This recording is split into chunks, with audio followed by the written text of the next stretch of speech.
도둑질하지 말라라는 것입니다.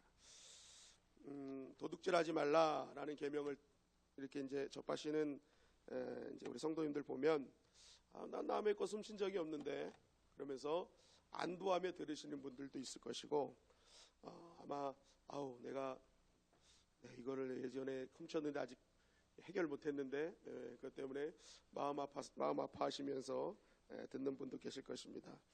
그런데 이제 오늘 말씀을 쭉 들었다 보시면요, 도둑질하지 말라가 그냥 우리가 생각하는 그런 어떤 도둑질의 개념과는 전혀 또 다른 그 차원이 높은 하나님의 깊은 섭리가 이 안에 들어있음을 들으시면서 이게 만만치 않은 계명이구나라는 것도 느끼게 되실 것입니다. 십계명에서 가장 짧은 계명은 세 가지가 있죠. 첫째가 무엇입니까?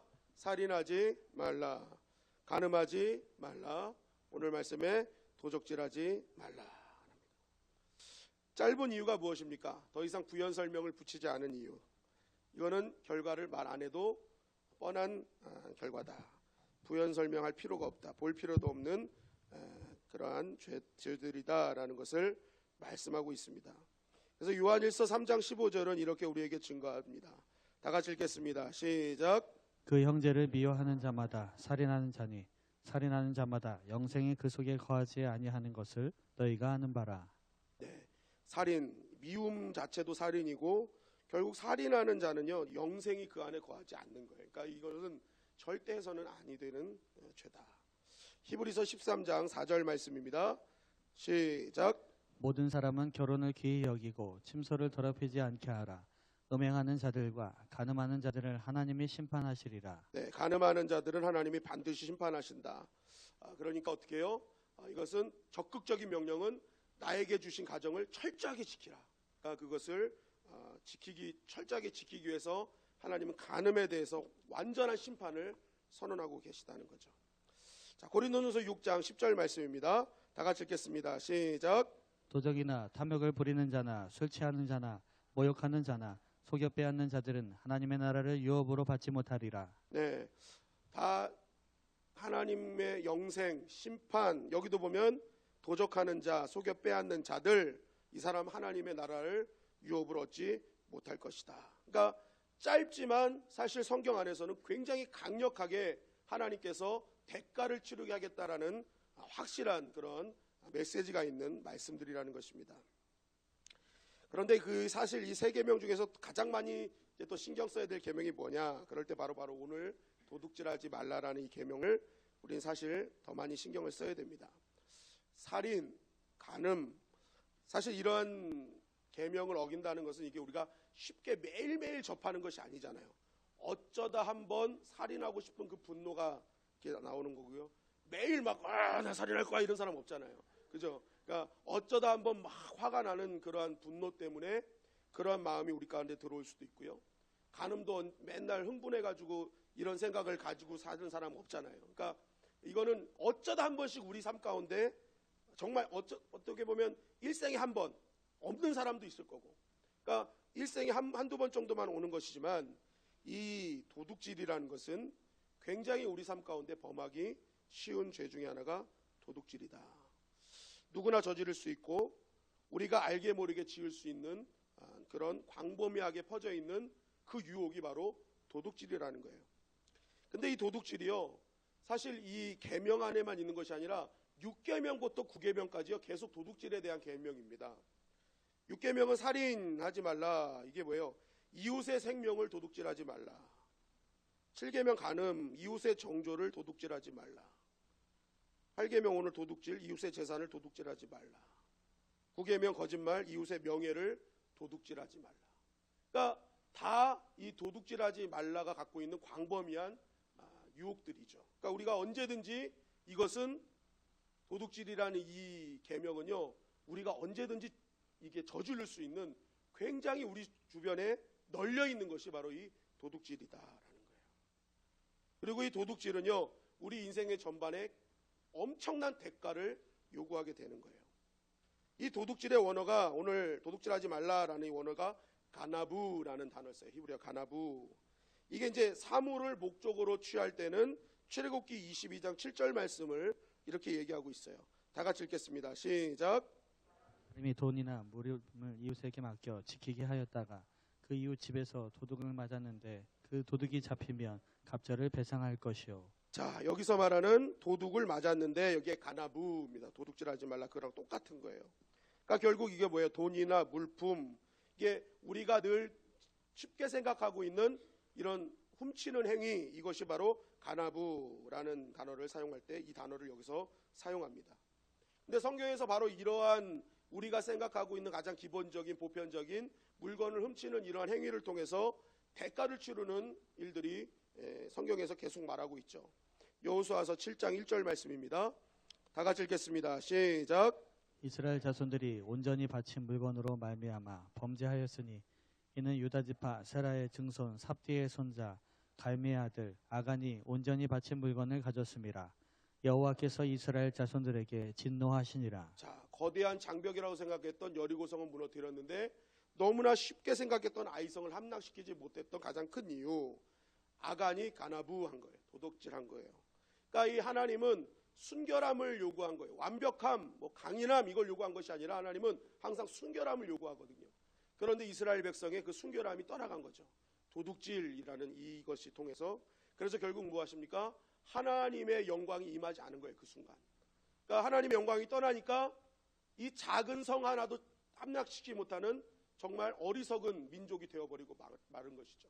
그러니까 이 도둑질의 이 대가는 너무나 처참했어요. 또 요한복음 12장 6절 말씀입니다. 다 같이 읽겠습니다. 시작. 이렇게 말하면 가난한 자를 생각함이 아니요 저는 도적이라 돈깨를 맞고 거기 넣는 것을 훔쳐가미러라. 자, 아간의 죄는 민족과 공동체에 영향을 주었던, 대가를 주었던 죄고요.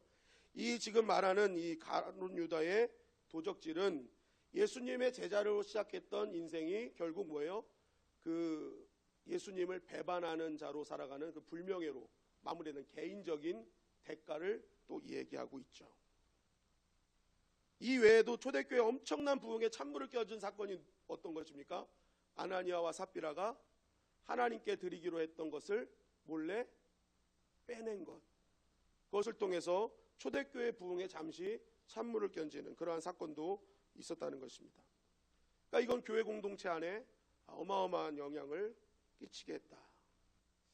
결국 이 도둑질은요, 개인과 공동체에 어마어마한 대가를 주는 아주 위험한 죄성임을 성경은 계속 우리에게 증거하고 있고, 아무리 신실한 백성이라 할지라도 언제든지 넘어갈 수밖에 없는 그런 죄의 유혹이다. 엄청난 유혹이라는 것을 성경은 계속 우리에게 증거하는 거예요.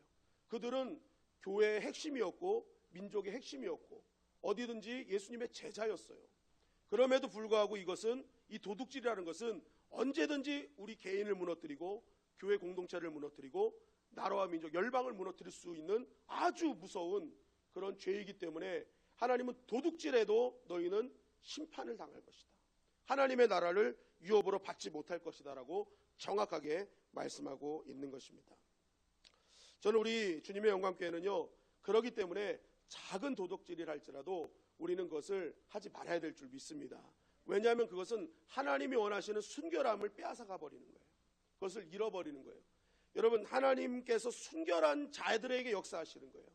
이스라엘 백성의 힘은 어떤 수에 있었던 것이 아닙니다. 그들은 하나님을 믿는 믿음의 순결함에 있었어요.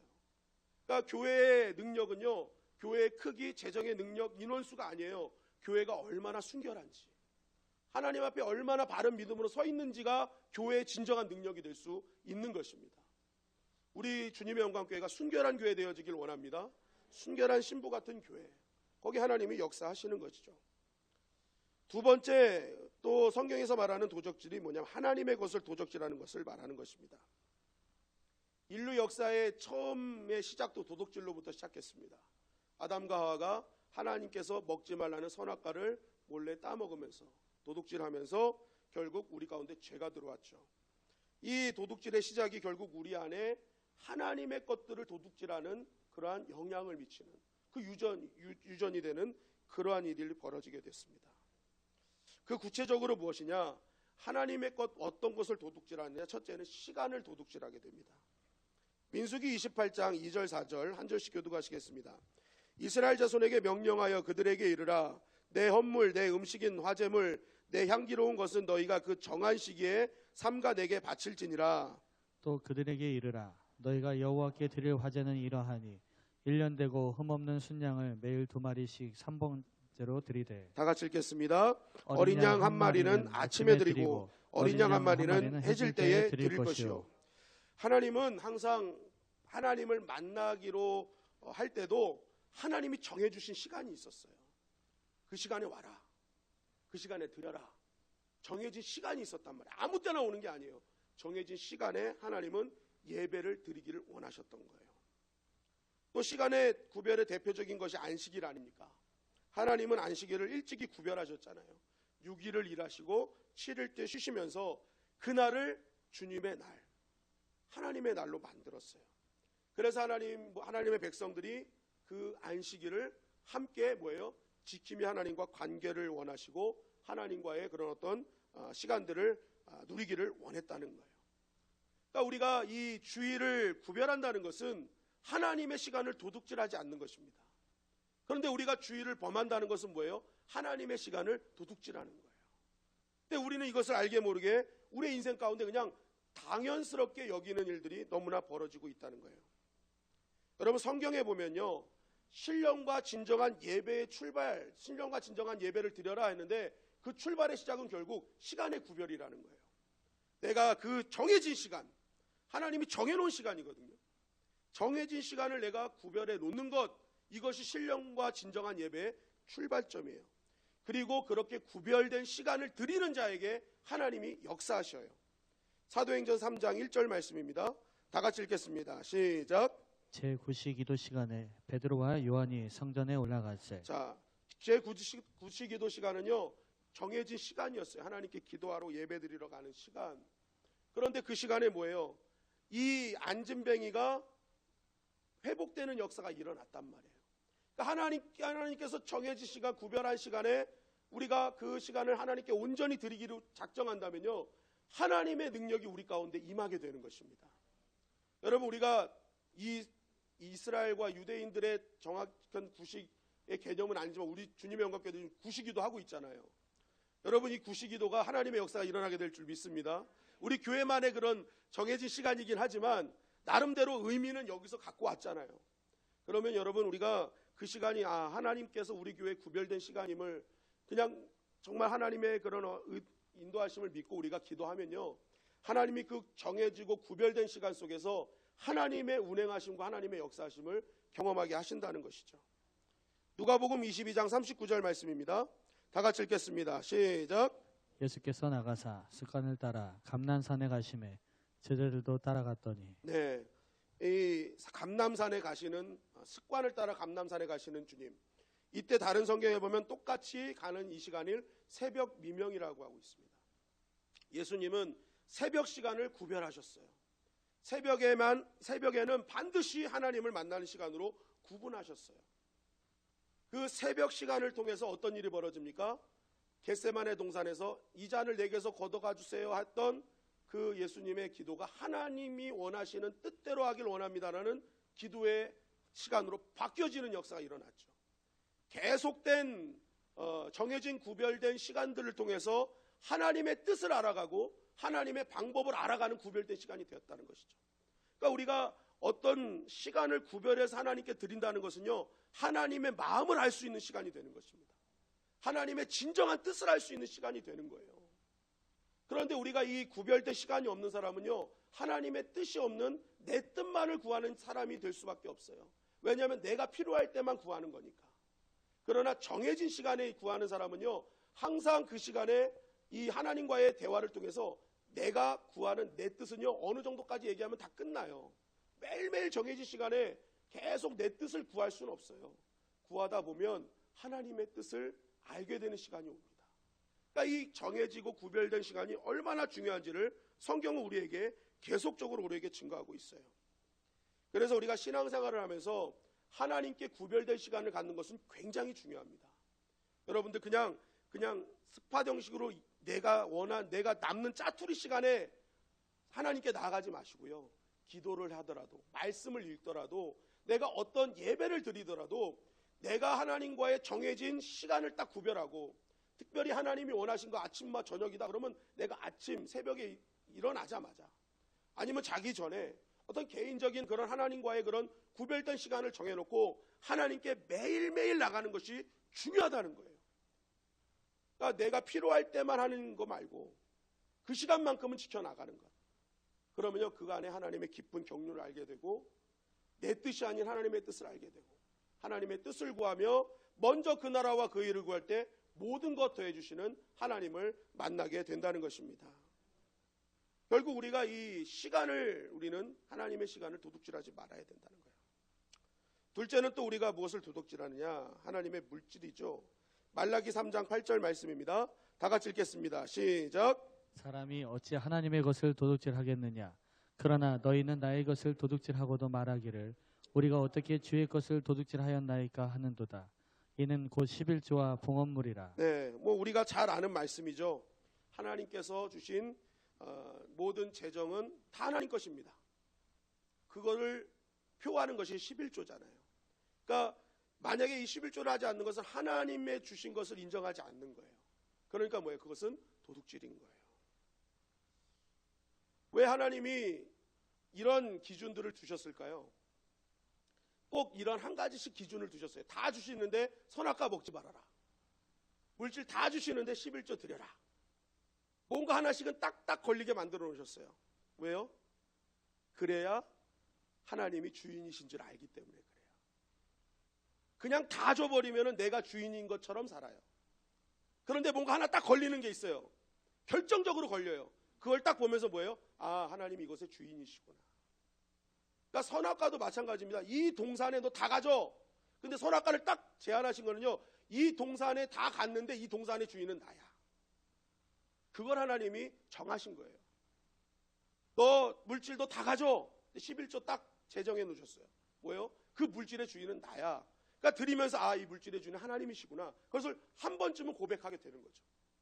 그러니까 우리 인생의 모든 것을 다 주셔도 꼭 걸려지는 거 하나는요, 하나님이 항상 그거예요. 그 주인은 나라는 걸 너는 명심해야 돼. 명심해야 돼. 예를 들어 주차장을 딱 하는데 꼭 어디 주차장 가면 그 자리는 세우면 안 돼요. 그러는 거예요. 왜요? 건물주 자리예요. 그죠? 이 건물 다 세워도 돼. 근데 그 자리 세우면 안 돼. 왜? 이 건물의 주인은 나야. 주인의 어떤 그런 자리를, 선을 넘지 못하게 하는, 그죠? 그런 걸 각인시키는 거잖아요. 그러니까 마찬가지입니다. 그러니까 하나님이 선악과 11조 이런 모든 것들을요, 딱 하신 것은요, 우리를 제한하시기 위해서가 아니라 진짜 주인이 누구냐를 알게 하시기 위함인 것입니다. 그리고 봉헌물, 이거 봉헌물은 무엇입니까? 성전에 있는 모든 물건을 통칭하는 게 이제 봉헌물이죠. 그러니까 성전에 있는 물건 함부로 사용하지 말고 개인을 위해 사용하지 말라. 그거 도둑질이라는 거예요. 그래서 뭐예요? 더 아름답고 아끼며 사용하는 것이 진짜 믿음의 사람의 의무다라는 것을 말씀하고 있어요. 셋째는 또 무엇을 도둑질합니까? 하나님의 영광을 도둑질하는 것이죠. 하나님께서 받아야 될 영광을 내가 가로채는 것, 내가 하나님인 것처럼, 아까도 말씀드렸잖아요. 11조 하지 않고 시간을 내가 도둑질하는 것은 내가 내 인생의 주인이고 내 시간의 주인이고 모든 물질이 내 주인이에요. 하나님의 영광을 다 가로채는 것, 그거 하나님의 영광을 도둑질하는 거라는 거죠. 그러니까 성경은 무엇을 하든지 다 하나님의 영광을 위해서 하라라고 되어 있습니다. 다니엘서 5장 22절 23절은 이렇게 증가하고 있습니다. 한 절씩 교독하시겠습니다. 벨사살이여, 왕은 그의 아들이 되어서 이것을 다 알고도 아직도 마음을 낮추지 아니하고 도리어 자신을 하늘의 주제보다 높이며 그의 성전 그릇을 왕 앞으로 가져다가 왕과 귀족들과 왕후들과 후궁들이 다 그것으로 술을 마시고 왕이 또 보지도 듣지도 알지도 못하는 금, 은, 구리, 새와 나무, 돌로 만든 신상들을 찬양하고 도리어 왕의 호흡을 주장하시고 왕의 모든 길을 작정하시는 하나님께는 영광을 돌리지 아니한지라. 자, 메네메네 데겔 우바르신이라는 글씨를 보면서 이것을 이제 다니엘이 해석해줘요. 근데 왜 결국 이러한 일들이 벌어지게 됐느냐? 너 달아보고 재어보니 넌 이제 끝났다. 메네메네 데겔 우바르신 뜻이죠. 근데 왜 이렇게 됐느냐라는 게 바로 오늘 본문의 말씀인데, 너 아버지가 하나님 영광 가로채서 들에 산 거 보지 않았냐? 그런데 왜 너는 그러면 그걸 보고 너 낮춰야 될 거 아니냐? 하나님 영광 가르치지 말아야 될 거 아니냐. 그런데 왜 너는 낮추지 않고 하나님의 영광을 가로채서 결국 이러한 결말을 맞이하냐. 그게 바로 이 말씀입니다. 미리 보여준 이유가 무엇인지 아냐.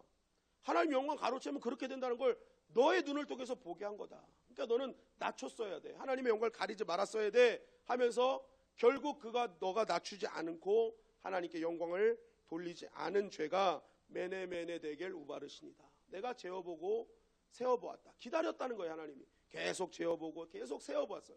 기회를 주셨다는 거예요. 그런데 뭐예요? 끝까지 낮추지 않았어요.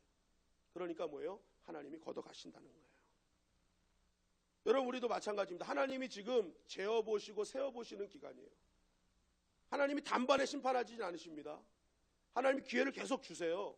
재어보고 세어보고. 여러분, 우리가 하나님께서 재어보고 세어보실 때 빨리 돌이켜서 영광 돌리는 자가 되어야 될 줄 믿습니다. 히말라야나 K2나 이런 에베레스트나 정상은요, 올라가면요 오래 있다가는 그냥 죽는데요. 깃발 꽂고 사진 찍고 빨리 내려와야 된답니다. 안 그러면 죽게 돼 있대요. 산소도 부족하고 너무 추워서. 여러분, 우리 인생도 마찬가지입니다. 하나님께서 우리에게 큰 승리를 주시고 때로는 영광을 주실 때가 있어요. 그럼 우리는 그때 얼른 하나님의 깃발 꼽아놓고 영광 돌리고 내려와야 되는 거예요. 그래야 사는 것입니다. 근데 많은 사람들이 어떻게 해요? 깃발 꽂고 거기서 춤추다가 다 죽는 거예요.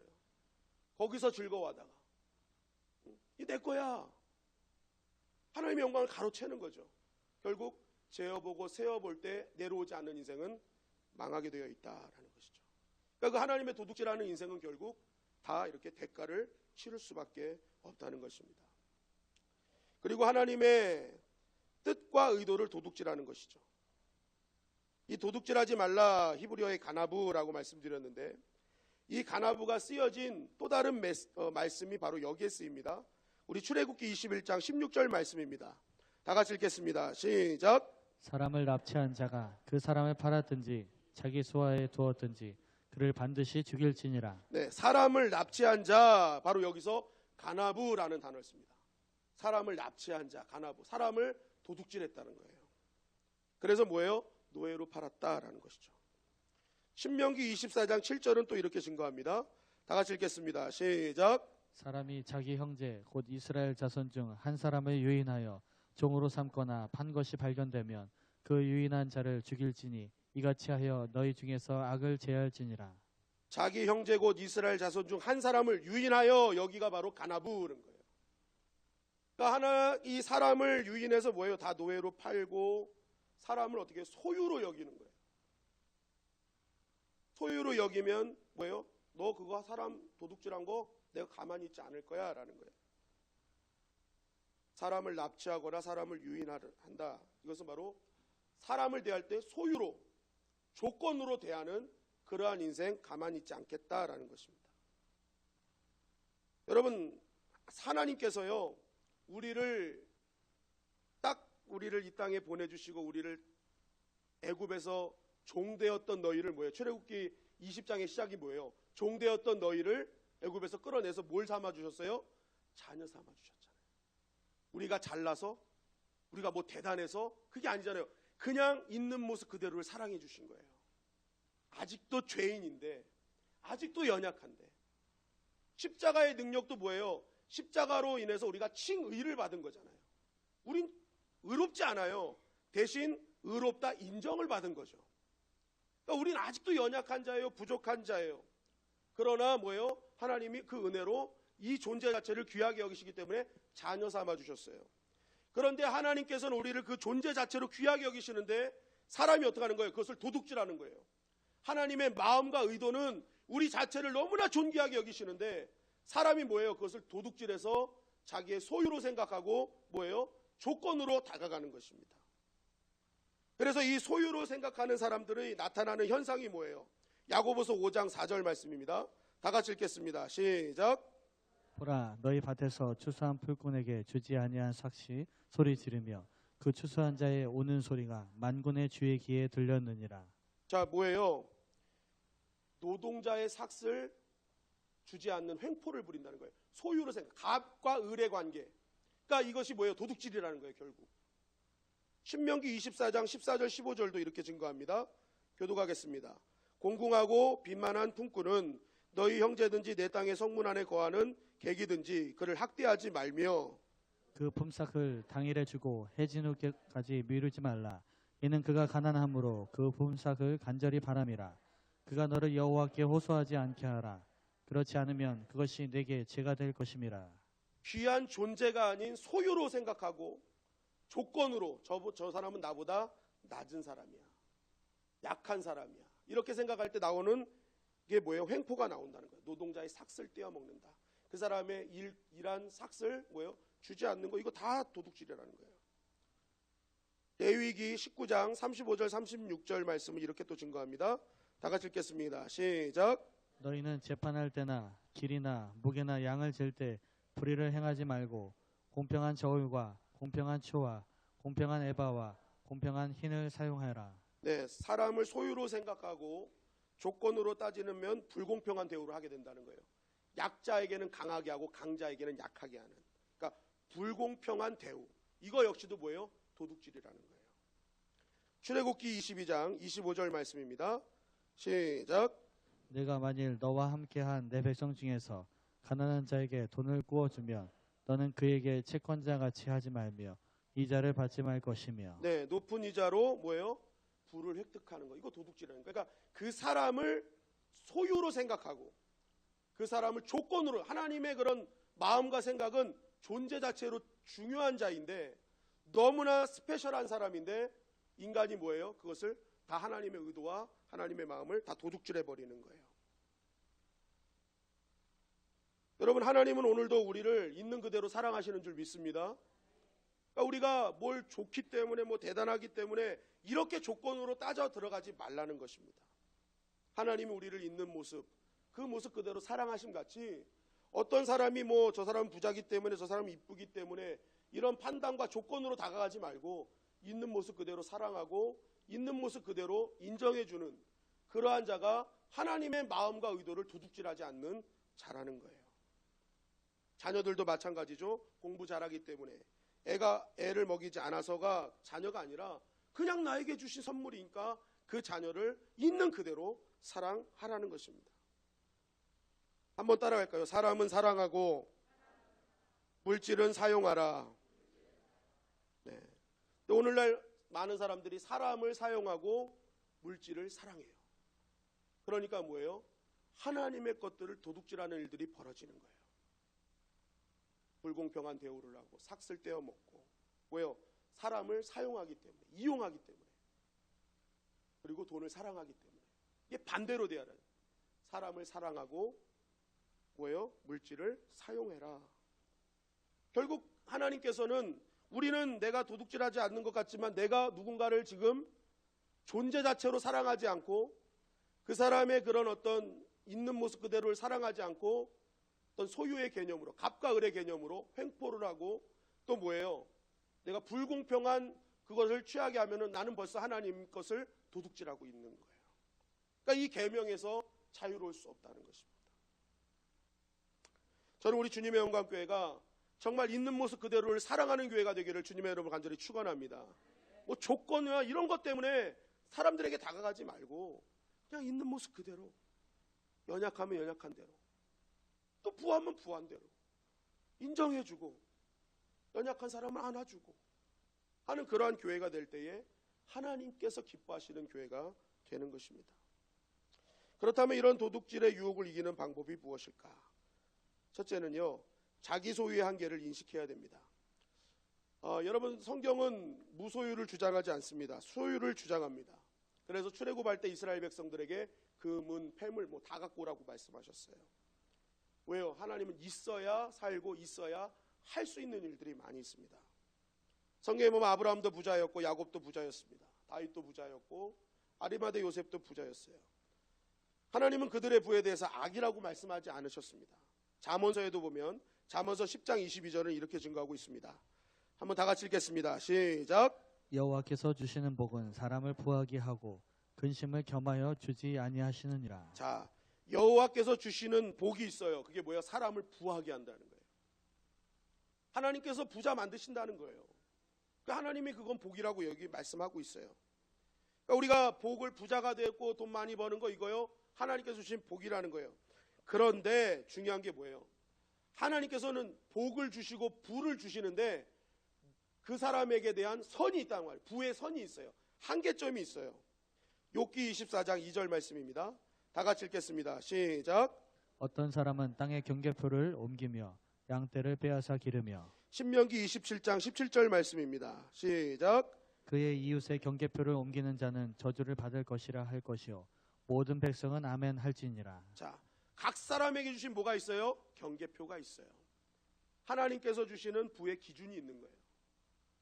그러니까 그 이상을 원치 말고 너에게 주신 그 경계표, 너에게 주신 그 선에서 주신 것을 누리며 뭐예요? 자족하라는 거예요. 더 많은 욕심을 부리기 시작할 때 뭐예요? 누군가를 도둑질할 수밖에 없다는 거예요.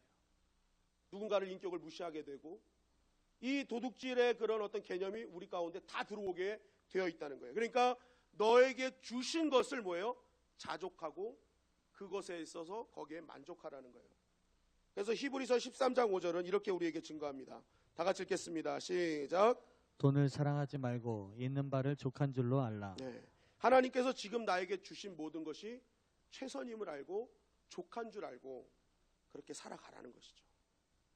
여러분, 이 오늘날의 빈곤은요, 절대적 빈곤이 아니라 상대적 빈곤입니다. 그죠? 진짜 배고파서 이 대한민국에서 진짜 배고파서 죽어가는 사람이 그렇게 많지 않잖아요. 내가 정말 힘들다 어렵다라는 것은 상대적 빈곤이에요. 저 사람보다 내가 못 먹어. 저 사람보다 내가 집이 작어. 그런 어떤 상대적 빈곤이 우리를 힘들게 하지 절대적 빈곤이 힘들게 하지는 않는다는 거예요. 조사를 해봤더니요, 세상에 정기 혜택을 받지 못하고 있는 사람이 20억 명이라고 합니다. 그러니까 우리가 전기 혜택만 받아도 20억 명보다는 부자라는 거예요. 그죠? 글을 읽을 줄 모르는 사람도 20억, 식수시설이 없는 사람이 10억, 1,000원 미만으로 사는 사람이 12억, 한 끼도 제대로 먹지 못하고 영양실조로 고통받는 사람이 8억, 전쟁의 위험으로 고통받는 사람이 5억, 75%는 잠자고 살 집도 없고 92%는 은행에 예금도 못하고 지갑에 돈이 없는 사람들이랍니다. 그러니까 우리가 이렇게 볼 때 우리는 어떻게 보면 굉장히 행복한 사람들이에요. 그죠? 누워서 잘 집이 있고 언제나 마실 수 있는 식수가 있고 타고 다닐 차가 있고 그래도 은행에 마이너스라도 잔고를 하고 또 있고 네? 뭔가 찍혀 있잖아요. 그래도 네? 찍혀는 있잖아요. 이렇게 섬길 수 있는 좋은 예배당도 있고 눈이 작고 몸집이 커서 그렇지 이런 목사도 있고 네? 여러분, 이게 우리 부자 아닙니까? 이게 보면 우리는 사실 그렇게 크게 어렵지 않아요. 그러니까 내가 주신 것을 가만히 보면요, 참 많은 것을 누리고 있다는 거예요. 그러니까 이걸 주신 것을 우리가 만족해하고 그것을 감사하는 인생이 될 때 선을 넘지 않는 인생이 된다는 것이죠. 여러분, 지금 주신 직장, 가정, 남편, 부인, 자녀가 가장 좋은 하나님의 선물인 줄 믿습니다. 바꾸려고 하지 마시고요, 함께 누리려고 하십시오. 함께 만족하는 것을 찾아내십시오. 그러면 선을 넘지 않아요. 그런데 그것이 만족하지 못하고 자족하지 못하니까 선을 넘는 거예요. 어떤 선이든지 넘게 되는 것입니다. 그래서 잠언서 30장 7절 9절은 이렇게 증거하고 있습니다. 다 같이 읽겠습니다. 시작. 내가 두 가지 일을 주께 구하였사오니 내가 죽기 전에 내게 거절하지 마시옵소서. 곧 헛된 것과 거짓말을 내게서 멀리 하옵시며 나를 가난하게도 마옵시고 부하게도 마옵시고 오직 필요한 양식으로 나를 먹이시옵소서. 아멘. 무엇입니까? 가난하게도 마옵시고 부하게도 마시고 필요한 양식, 거기에 자족하는 영성을 주세요 라고 기도하는 것이죠. 여러분, 우리가 자족할 때에 선을 넘지 않는 순결한 그리스도인이 될 줄 믿습니다. 마지막으로 한 말씀만 더 드리자면 하나님을 신뢰하는 것밖에 없습니다. 여러분, 우리가 도둑질의 근본 뿌리를요, 하나님에 대한 불신이라고 합니다. 어떤 불신입니까? 하나님께서 나의 필요를 채워주실 거라는 그 믿음이 없다는 거예요. 그렇기 때문에 뭐예요? 욕심이 생기고 더 가지려고 하고 내 힘으로 내가 뭔가를 얻어내려고 한다는 것입니다. 히브리서 13장 5절 말씀을 우리 다시 한번 읽어볼까요? 시작. 돈을 사랑하지 말고 있는 바를 족한 줄로 알라. 그가 친히 말씀하시기를 내가 결코 너희를 버리지 아니하고 너희를 떠나지 아니하리라 하셨느니라. 내가 돈이 부족한데도 족한 줄로 아는 이유가 뭐예요? 하나님이 결코 너희를 버리지 아니할 거예요. 너를 떠나지 아니할 거라고 말씀하고 있어요. 그러니까 너희는 지금 돈이 없어도 너무 그거에 대해서 염려하지 말고 그냥 자족해라. 필요하면 하나님이 어떻게 하신다? 채워주신다는 거예요. 그런데 이것을 믿지 않는 거예요. 그러면서 시편 78편 19절 말씀을 통해서 이렇게 증거하고 있어요. 다 같이 읽겠습니다. 시작. 그뿐 아니라 하나님을 대적하여 말하기를 하나님이 광야에서 식당을 베푸실 수 있으랴. 자, 하나님을 대적하면서 아유 하나님이 무슨 능력으로 이 광야에서 먹거리를 공급할 수 있어? 말도 안 돼. 뭐예요? 불신의 말인 거죠. 지금 내 상황을 봐. 이게 하나님이 도울 수 있는 상황이야? 그러니까 뭐예요? 선을 넘게 된다는 거예요. 그러니까 우리가 하나님의 필요를 채우심을 믿는다면 우리는 결코 뭐예요? 자족할 수 있다는 거죠. 이 오늘도 부족함 통해서 하나님은 또 내일에 나의 공급할 것을 채워주실 것이다. 그러니까 이 믿음 있는 사람은 도둑질이라는 선을 넘지 않는 인생으로 살 수 있는 것입니다. 여러분, 하나님 우리에게 어떤 것을 달라고 하실 때, 하나님 우리에게 어떤 것을 바라실 때, 요구하실 때 하나님은 항상 적극적인 대안을 마련해 놓고 요구하셨어요. 아브라함에게 그 넓은 아주 발달된 갈대아 우르를 하나님이 달라고 하실 때, 놓고 가라 하실 때 하나님은 적과 꿀이 흐르는 가나안 땅을 예비하고 계셨습니다. 아담에게 갈비뼈를 가져가신 후에는 더 좋은 하와를 준비하셨습니다. 하나님은 어떤 것을 달라고 하고 어떤 것을 요구하실 때 반드시 그 다음에는 확실한 대안과 더 좋은 것을 준비하고 계셨다는 거예요. 그래서 빌립보서 4장 19절은 우리에게 이렇게 증거하십니다. 다 같이 읽겠습니다. 시작. 나의 하나님이 그리스도 예수 안에서 영광 가운데 그 풍성한 대로 너희 모든 쓸 것을 채우시리라. 아멘. 나의 하나님이 다 채워주실 거래요. 여러분, 우리 이것을 믿고 가는 것입니다. 그럴 때 뭐예요? 우리는 순결한 하나님의 백성으로 살아갈 수 있는 것입니다. 그럼 목사님, 나 그동안에 말씀 보니까 나 진짜 도둑놈이었거든요. 저도 이 말씀 보니까 저에게 도둑놈이더라고요. 제가 너무 많은 도둑질을 했더라고요. 그래서 어떻게 해야 됩니까? 라고 질문하며 성경을 묵상하니까요, 성경에 보니까 십자가상에 회개한 사람도 강도예요. 도둑놈이었고, 삭개오도 주님 앞에 엎드려 나는 도둑놈입니다 했습니다. 그리고 저는 4배로 갚겠습니다 라고 고백했습니다. 결국 이 도둑질은 분명 무서운 죄지만 용서받을 죄는 꼭 용서받을 수 있는 죄라는 거예요. 그러니까 내가 하나님의 그런 은혜와 하나님의 자비하심을 믿고 그동안에 했던 나의 모든 죄를 하나님 앞에 다 회개하고 하나님 앞에 다 내려놓으면요, 하나님께서 반드시 우리를 다시 한번 하나님의 순결한 신부로 사용해 주실 것입니다. 에스겔서 33장 15절은 우리에게 이렇게 증거합니다. 저당물을 도로 주며 강탈한 물건을 돌려보내고 생명의 율례를 지켜 행하여 죄악을 범하지 아니하면 그가 반드시 살고 죽지 아니할 것이라. 다시 회개하고 돌이키면 어떻게 하는 거예요? 반드시 살 것이다. 죽지 않을 것이다. 하나님 우리에게 약속하고 계십니다. 그러므로 여러분, 하나님께로 온전히 돌아오시기를 주님의 이름으로 간절히 축원합니다. 하나님 오늘도 우리가 돌아와서 강인함이 아닌 순결함으로 하나님께 나오길 원하시는 거예요. 그러니까 도둑질하지 말라, 이것은 영적으로 육적으로 순결해지기를 원하시는 하나님의 깊은 마음이 담겨져 있는 것입니다. 마지막으로 잠언서 29장 24절을 읽고 말씀을 마치도록 하겠습니다. 잠언서 29장 24절입니다. 시작. 도둑과 착하는 자는 자기의 영혼을 미워하는 자라. 그는 저주를 들어도 진술하지 아니하느니라. 예, 도둑과 착하는 자는 자기 영혼을 미워하는 자다. 도둑질은 나의 영혼을 죽이는 것입니다. 그러나 내가 그것을 끊고 하나님께 나아가면 내 영혼이 살아나고 하나님의 영광을 누리게 될 줄 믿습니다. 여러분, 우리가 하나님의 것을 도둑질하지 맙시다. 시간을 구별하고 물질을 구별하며 하나님의 영광을 위해 살아가시기 바랍니다. 그리고 사람을 소유나 어떤 조건으로 다가가지 마시고 존재로서 사랑하기를 원합니다. 사람을 사랑하고 물질을 이용하는 자가 되어야 됩니다. 삭스로 행포하지 말고 불공평한 대우를 하지 말고 가난한 자에게 함부로 높은 이자로 해서 이득을 취하는 그런 폭리를 취하는 인생이 되지 않는 것. 그 모든 것이 뭐예요?